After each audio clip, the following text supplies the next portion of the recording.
Welcome to KRQE's New Mexico News Insiders. Here's Gabrielle Burkhart and Chris McKee. Sponsored by New Mexico PBS. In the theme of pulling back the curtain on some topics that people may not know all that much about unless you're in it, this week's guests are here to shed light on the so-called crown jewel of national security, and that is right here in Albuquerque. Yeah, this is definitely one of the topics that I feel fits very much into that theme of a place that's been there for a while, but you know, even myself, admittedly, as a news person, 12 years here, haven't really learned all too much about what happens over there at Kirtland Air Force Base. It is the 5th largest base in the United States Air Force. And joining us on the podcast today for the first time is Colonel Jason Okumura, commander of the 377th Mission Support Group at Kirtland Air Force Base, and Chief Master Sgt. Justin Romo, the 377th Air Base Wing Inspector General and Wing Staff Agency Senior Enlisted Leader, or SEL, at Kirtland. Big titles. Thank you both for being here. Chris and Gabrielle, thanks for having us. We are so excited to kind of share that Kirtland story with you. As you mentioned, a strong and rich history in Albuquerque, but also that tie to national defense is really rich and has a story to tell on its own. We're happy to share with you a little bit of that today, for sure, right. and let you know what's going on. Thanks for being here.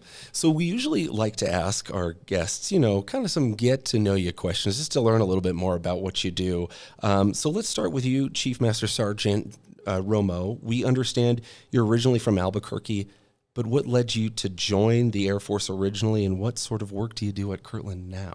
Yeah, so that's a great question, right? Growing up in the South Valley here in Albuquerque, I'd see the aircraft fly over. And just like you being here for 12 years, I really didn't know what they did on Kirtland Air Force Base.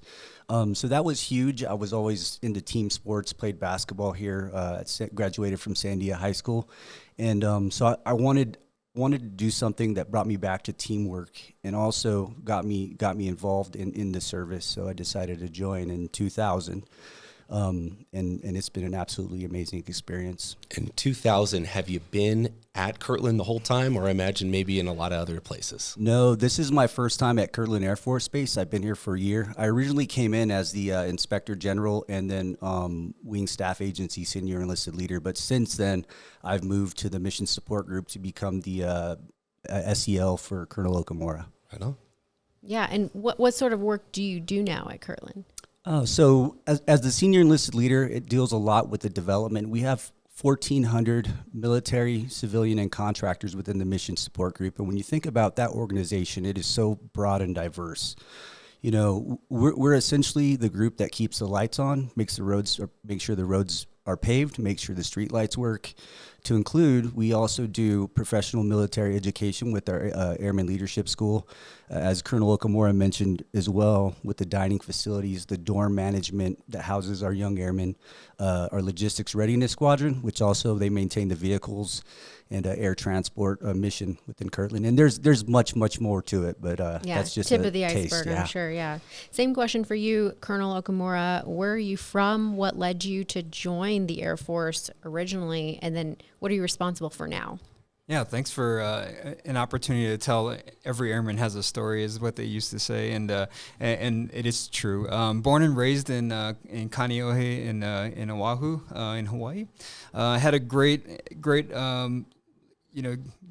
time growing up, but I had no idea what military service was. It was something foreign, something different. And after college, I went to school at Colorado State University and was in the ROTC program there. And just joined the Air Force, and it was a natural fit for me. Little did I know in my life I needed a little bit of structure and a little bit of rigidity, and that has helped me so much develop as a person. Right, I can develop into my roles, into my positions instead of just trying to do it all on my own, and it's been fantastic. So, been in the Air Force since 2001. This is my 13th assignment in that time, and it's been great. I've never had a bad assignment, but it is always what you make of it at the end of the day. And your assignments, as I saw in your bio, have taken you all around the world as well, right? Yes, absolutely. Served in the Pacific, served in the Middle East, and all over the continental United States. But more importantly, it's the experiences, right? It's the experiences of integrating yourself into a culture, integrating yourself into the population, and really appreciating the things that every geographic area and every city has to offer. And the thing about Hawaii, I was telling the folks on the way over here, is that, we have a lot of the commonalities with New Mexico in that it's an indigenous, you have the native population and the tie to culture that's so strong. It's family based. It is all these things that, although we grew up, thousands of miles away, it is a very familiar feel at the end of the day. And I think the Air Force has cultivated that in a great way for me. So, yeah. Yeah. Do you guys come from like familial military service or no? No, I do not. I'm the first in my immediate family to have served in the military, but I will say that there is now a Romo legacy happening. My oldest daughter, she just celebrated her first year in the United States Air Force. She's stationed at Tinker Air Force Base in Oklahoma. Wow. And she's a jet engine mechanic out there. So, and my wife, got to give a shout out to April. She retired 2 years ago after 21 years of service. So. Wow. Congrats to both of them. Thank and you. Yeah. Well, just to give people some basic information about Kirtland Air Force Base here, some of the research that we did ahead of the conversation. According to the government website, Kirtland sits on about 52,000 acres. Its mission supports 25,000 military and civilian employees, mostly civilian though, as I understand. About 27,000 retirees are also supported by the base and 20,000 family members. Is that all about right?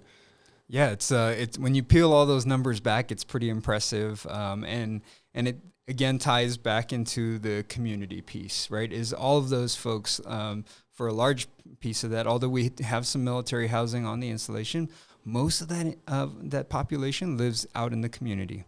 Drives on our roads, plays in the kids' soccer teams and volleyball teams out there. So we are so integrated into every city that we come into interaction with. And to your point on the civilian side, there's a lot of people who have cultivated their lives in the Albuquerque area based on the diversity of missions and the prevalence of these long-standing research and development and training and all these really things that are institutional. They don't go away and they're not periodic. They're very much consistent. So we have a lot of families that have called Albuquerque home for a long time. Yeah, and that's an interesting aspect that we don't always consider living in Albuquerque. Kirtland is not only a key force in national security, it's also a major economic impact for New Mexico, right? I have to give my grandfather a shout out and some credit here. He was stationed at Kirtland through the latter part of his Air Force career. He's the reason my family was here before I was born. I have fond memories going to Kirtland Air Force Base with my grandparents to the commissary, celebrating holidays there. You obviously have to get, you have to have a military ID to get through those gates, but it's like this whole other community is right there, along Gibson. How would you all describe the culture and community at Kirtland today, sitting here in 2025? The culture and community is focused on national security, right? So from that basic premise, everybody on the installation understands their role and responsibility and how vital it is to what they're doing. And I think, when you interview folks that work on Kirtland, it's not always about the things that are around them. It's about the what they feel like they contribute to that makes this such a rewarding atmosphere. I think the families that move to the Kirtland in particular always feel that connection as well to what's important. And I think as you've grown up, with that legacy and that mention in mind, your dad certainly, there's always that tie to the mission and always that tie to what's important. So as you mentioned, not only the things about national security, it's about the tie to the research and development, where the progress of New Mexico in opening those missions up to the community, and the longstanding relationships that we have and we're trying to cultivate. So absolutely, we feel like we're a community within a community, but also tied in at every opportunity. And just to add to that a little bit, one of the biggest things we pride ourselves at Kirtland is having that positive culture, right?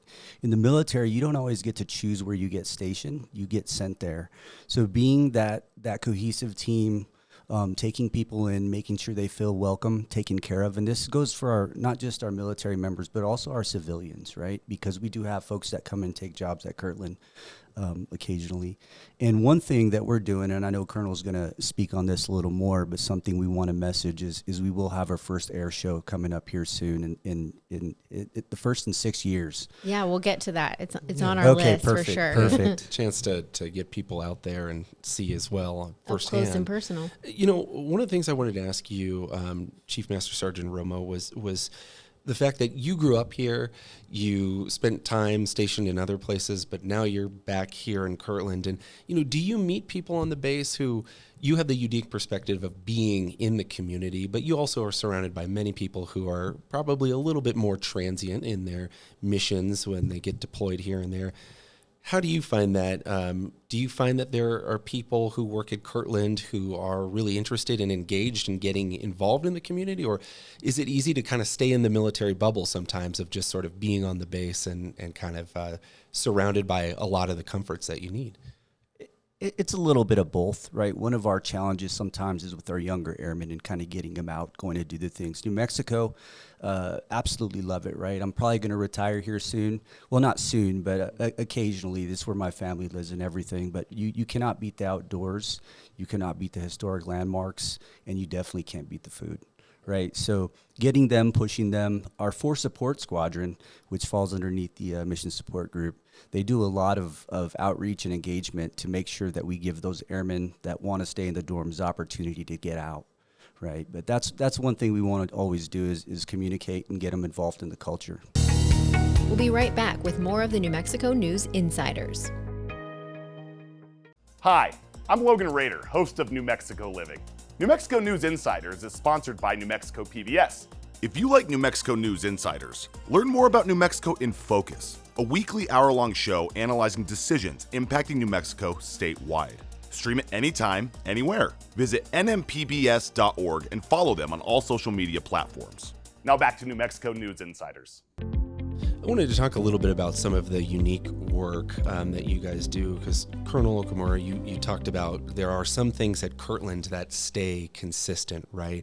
We know that the military bases often have a chance of being able to switch and change missions or components of the overall mission. New Mexico, though, provides a pretty unique training environment as far as weather, terrain, and altitude. So can you talk to us just a little bit about how important that is for some of the pilots who come here to be combat ready? Yeah, and to fair disclosure, I am not an aviator. I support the aviation mission at every installation that I have gone to in the past, and it is a really rewarding career field and role in the community. But from an aviation perspective, and from you can't ask for better opportunities in Kirtland. We have our partner. Mission partner out there is the 58 Special Operations Wing that trains some of the most elite aviators and the aviation missions out there, and they have an incredible training regimen on a couple of different airframes that folks that come out to the Air Fiesta will be able to see, and they'll do a couple of actual demonstrations of their capabilities. But what they have expressed is the opportunity to train all year round in pristine locations, near things that they have practical use for, in and around water, in and around mountains, in and around landing zones that are sandy and free of obstructions. And that's a really important dynamic for them. And the fact that New Mexico provides, and the proximity around New Mexico provides a lot of that for them, is really important. Yeah. For those who live near the Air Force Base, I know we've heard people, in the newsroom who maybe complained to us a little bit or have said, they hear military planes late into the night, the sound of freedom, if you will. But for those curious, what is happening late at night near Kirtland, when somebody might report hearing a military helicopter or like a jet late at night? Can you shed some light on us there? I'll leave the details to my partners over at the 58 Special Operations Wing who do the lion's share of the flying mission there. And all I can say is that they're incredible professionals and they do things the right way. But that's necessary, right? Absolutely. To fly at night as well. Absolutely. Yep. Training proficiency in all environments is important. Got it. So the 377th Mission Support Group, this is the organization you both are in charge of, as I understand. Some quick facts about the organization. It consists of 1,400 military, civilian, and contractors, 1,400 people, with a budget of about $86 million. Can you share with us just a little bit more about what makes the 377th so unique or special? Chief? Raj, so like I said, it's a very unique job. I grew up in the Air Force, the majority of my career as an F-16 aircraft mechanic, and worked a lot on the maintenance management side of that as well. And I was lucky enough to get hired by Colonel Okamura to be his senior enlisted leader. And every day I go into work, and every day is just a little bit different with the span of mission set that we have within the mission support group. Yeah, so 108 mission partners. I know we didn't get to that stat yet, but the crux of Kirtland Air Force Base is really surrounded around that number of folks who have really important missions that rely on the base writ large to do everything as simple as keep the power on and the water flowing, to exquisite things that they need that are particular to their missions, and that's kind of where the mission support group falls. It's the base mayor, if you would, to provide services. So we have a fire department that occupies and mans 5 fire stations. We have, as we mentioned, a dining facility, which is your base cafeteria that services all times of the day and night for those night flying and night missions, as well as as Chief mentioned, we have a lodging facility that has, I think, 300 hotel rooms, really just trying to manage that transient mission, right, and the training tied to Kirtland, with a gym, two child development centers, right? So the whole gambit of what it takes to support a city, if you would, as we mentioned earlier, it falls largely within the mission support group and everything outside of the security piece. But yeah, it's a really rewarding, as Chief mentioned. There's no 2 days that are the same. There is a reward at the end of the day when you can provide great customer service to folks who are executing your mission, and that is the most rewarding feeling that we can come out with. So it's a wonderful place to be. And so when you say the 108 mission support groups, those are like, one of those is like the fire department, as you're saying. Sorry, the 108 mission partners, so one of which partners would be the 58 Special Operations Wing, Air Force Research Laboratory, Air Force Nuclear Weapons Center. All those named organizations are a part of that support structure, all with who rely on us to provide that support. Yeah, the base becomes kind of like, if I'm going to use an analogy, like a bus station, and you've got all of these different partners driving in on their each individual bus with maybe a different route, different area they're going, and they all go in there for that centralized sort of service. Yeah, the community support, yes. Got it. So we don't really get to interview military personnel all that much, but at the end of May, Kirtland is getting ready for its first air show in, like you said, in 6 years. Question, why has it been so long since we've had one? But also, what kind of opportunity will the public get to have, at that up close and personal access? Yeah, I think it's a really important thing for us. Again, we don't sometimes these things are just logistically challenging because of the security parameters, the things that need to be configured in ways. So sometimes it takes an installation a few years to recover out of one and then get into another one. But broadly, it's a fantastic opportunity for us to give back to the community, right? The city, the state is so supportive of Kirtland Air Force Base. And as you mentioned, sometimes it ebbs and flows on when we can open the doors fully to the community. And I think this is just a great opportunity to showcase that this time. We are excited to again show some of those local demonstrations of the units. The 58 Special Operations Wing has a great demonstration planned, and we're pulling in some really cool aviation for aviation nuts out there. Fast moving airplanes that go whizzing by your head and create that auditory and sensory attachment to things is always a cool experience. So we're having an F-16 demo team coming in from the East Coast, and they're going to do some really showcase the maneuverability and the capability of their fighter jets. We also have a lot of civilian demonstrations, some of those acrobatics and some of those things that come naturally to aviation nuts, and it's going to be a great opportunity. Wow. Anything else you wanted to add there? Oh no, it's all about relationships, right? Establishing that Kirtland relationship with the local community, right? Because we rely on the local community to help take care of our airmen. So any way we can kind of give back and encourage their participation on base, we're going to get after. It's one of our wing commander, Colonel Michael Powers' priorities is families and relationships. So it's something that we're always trying to get after at Kirtland Air Force Base. Yeah, well, certainly I remember the last one. So 6 years ago, I guess it was pre-pandemic then, was the last one, and we know how much things changed during the pandemic for a while. I remember seeing some of those big jets in the skies is certainly, I wasn't there at the base when it happened, but certainly something really to see. Cool. You can see in the community as well, even if you're not right there. So I do want to talk a little bit about some of the defense missions at Kirtland, if possible. Can you talk to us about the Joint Navigation Warfare Center? I know there's so much that's probably classified here and there, but just from, I guess, like the high level view, what you can share with the community out there about what these folks do when you consider, cyberspace and intelligence and surveillance and reconnaissance operations. It's my impression that Joint Navigation Warfare Center, their role includes figuring out how someone can, say, hack into GPS, for example, and then how to try to make it unhackable from a mission standpoint. Like, we know there's a vulnerability here. How do we try to solve it?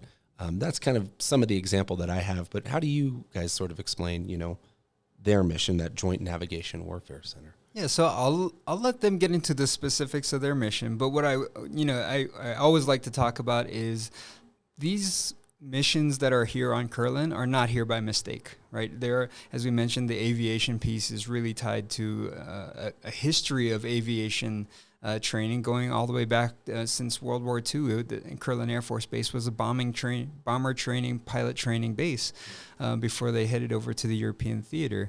And so that's why that legacy and those environmentals keep that mission here. If you want to go into the space portfolio, our Space Systems Command, GenWIC, Joint Navigation Warfare Center, all of those missions are incredibly important to the core functions of how we function as a warfighting unit. So, some of that, as you mentioned, GPS is a backbone of how our weapon systems operate, and they're out there trying to make sure that we have that persistent capability going into the future. Other areas like Air Force Research Laboratory are partners with the space portfolio, developing new satellites, new missions, new lasers, new all kinds of cool things that I think are indicative, again, of New Mexico's commitment to research and development and longstanding history therein, right, from going all the way back to World War II and prior to that. So there are lots of connected missions, and so I didn't talk about all of them, but they're not here by accident. They're all here because of a close partnership with something else, and together that ecosystem creates an opportunity for the DoD writ large, national defense, to get better. And that's what we're really focused on, is getting that lethality and that readiness to the point where we're a deterrent for anybody who would like to challenge that. We'll be right back with more on New Mexico News Insiders. Hi, I'm Monica Wicki, host of New Mexico Living. This episode of New Mexico News Insiders is sponsored by New Mexico PBS. If you enjoy New Mexico News Insiders, check out New Mexico in Focus, a great source for insights about what's happening in our state. Catch their podcast and videos at nmpbs.org or stream it anytime, anywhere on the free PBS app. Now, let's continue to New Mexico News Insiders. Throughout both of your careers, and looking back to the reasons that you joined here in 2025 and over the last few years, acknowledging it's been a pretty contentious political landscape. And I'll mention that all military personnel are considered nonpartisan. That is, you swear an oath to protect the Constitution, and regardless of the politics or whoever is president, that shouldn't interfere, obviously, with the mission of the military or come into play with what you do. But in today's landscape and from your perspectives, do you find that it's harder or easier to recruit people who want to join the military these days? Just curious your perspective. Chief, I'll let you talk to the recruitment piece. Okay. Well, I don't know if it's necessarily harder, right? And in every different landscape, in the military, there's going to be challenges. And ultimately, what when me and my boss talk about quite a bit of times is you don't always, get to choose the hand you're dealt, right? But what we do get to choose as leaders within the 377th Air Base Wing is how we navigate those challenges, right? So, and what I want to say is, like, the Air Force also has kind of this motto: every airman's a recruiter. And to the audience that listens today, if there's, a young New Mexican that's kind of looking for some guidance or what do I do with my life right now? I can't champion the Air Force enough. It's given me so much opportunity to grow as a person, as a leader. It's put me through college, and absolutely recommend it to everybody. I was curious, when it comes to the military, I remember in high school, that's certainly, you like to, I think any career out there, you want to interest people when they're younger and they're just starting out in their career. But is the military only, a young man's game? Do you still recruit people in their 30s and 40s? I've always been curious about that, whether or not, do you have to be at your 20s to get in the military?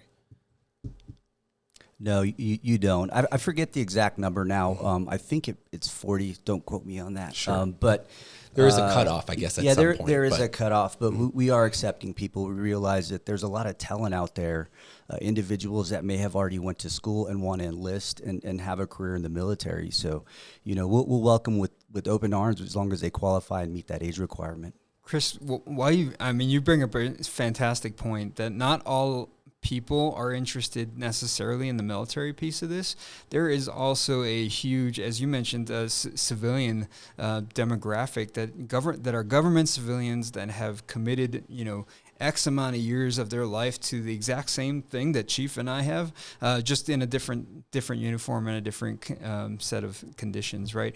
And there are a lot of the same things that opportunities between the civilian and the military service. So there's a mobility thing that civilians can also sign up for, that much the same way that Chief and I move, they can be moved around too. They can support overseas contingency operations. They can do a lot of the things, and it's just a different pathway to do the same level of service. So whereas, I don't want to restrict this conversation to just a military conversation. There are so many opportunities, as we mentioned, civilian service, government contracts, and military service as a whole to kind of meet everybody's wishes and their idea of what their life might want to be like. Yeah, I think that's one of the things that I've learned over time is that, you see the name Kirtland Air Force Base, and that's a singular name where, Air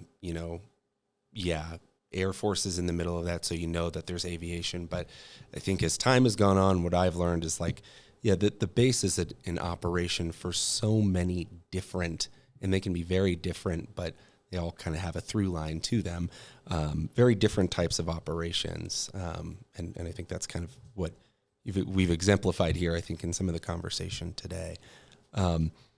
just to one of those other aspects of the mission at Kirtland, I understand, since essentially late 2019, early 2020, Kirtland's also been an important hub for the Space Force. As I understand, the Space Force it's kind of got at least a piece of its functions there. Just a reminder for folks, the Space Force was created through the National Defense Authorization Act back in 2019 during President Donald Trump's first term.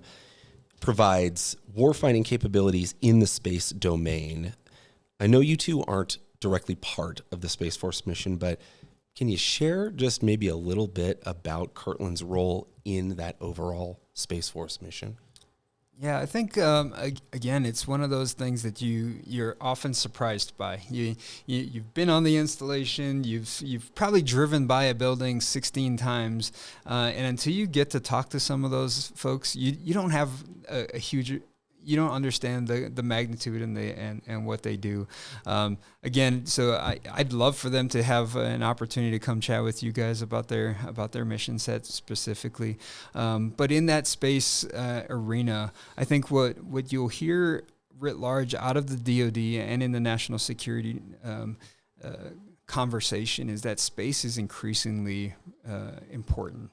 Right, not only as just a domain, but also the capabilities it provides across the board, and the Space Systems Command and the received, in the past history here, a basing decision to host Delta 11, of which STARCOM is another part of that space story coming in. So what I think Kirtland offers is an opportunity to, again, come together and bring a lot of these co-partner, co-development type of capabilities to one place. And when we talk about Space Force and we talk to SSC, a lot of the value is in creating these holistic complexes that can share information, can share things at really in a space that's localized to Kirtland. So they have a lot of cool things happening. I'll let them talk their story, but I am really excited personally from the support aspect that we're continuing to build on that structure that's already here. Yeah. Well, I know that there's so much that you all do at Kirtland, and just chatting with some of the people who are off camera here, when you walked in, you're from across the globe, really. It's kind of like similar to the newsroom, where a lot of us have moved from other states, and you get to interact with people who are not necessarily haven't spent their whole lives in New Mexico, which I think is a really cool part of the job. But is there anything else that you all would like to share with the public, want people to better understand that we haven't directly asked you about? I'll start, and then I'll hand over to Chief, because he's a lot better at this stuff than I am. You guys are both great, for the record. I would really say, though, that to just reemphasize that Kirtland Air Force Base in its entirety, right, all the population is a fabric of this community. It is inextricably tied to the community. It's tied to the policies. It's tied to everything, and we appreciate that, because when we come in here as transients, we don't always get the benefit of having this long-standing understanding of how government works, or how policies are implemented and why. We just get to see what they are in that specific time, and then we're asked to then say, okay, what does the military population think? How can we do things differently? How can we do things better? And I'll just say that, as we stand from the Kirtland Air Force Base, we walk outside the gates. Every time I've walked outside the gate, metaphorically, and talked to anybody in the community, it's always about what can we do? What can we do to support? What can we do better? And that's talking anything from education to childcare to really all of these medical access, all these really core functions that even if Kirtland Air Force Base didn't exist, would be important to the community. All we get to do is provide our little spin and tell everyone how and why it's important, and try to connect those dots together, because I think in general, because everybody wants to support, there's no lack of ask, right? And so when we get to engage outside the gate with our state and state representatives, legislature. They've always been so welcoming to that conversation.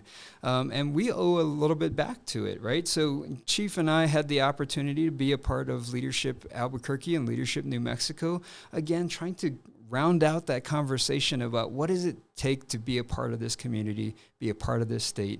And so we have had a great interaction. Thanks to Kirtland Partnership Committee for being our advocates, as longstanding advocates since the 1980s for Kirtland Air Force Base, but really advancing that military story to Kirtland. So.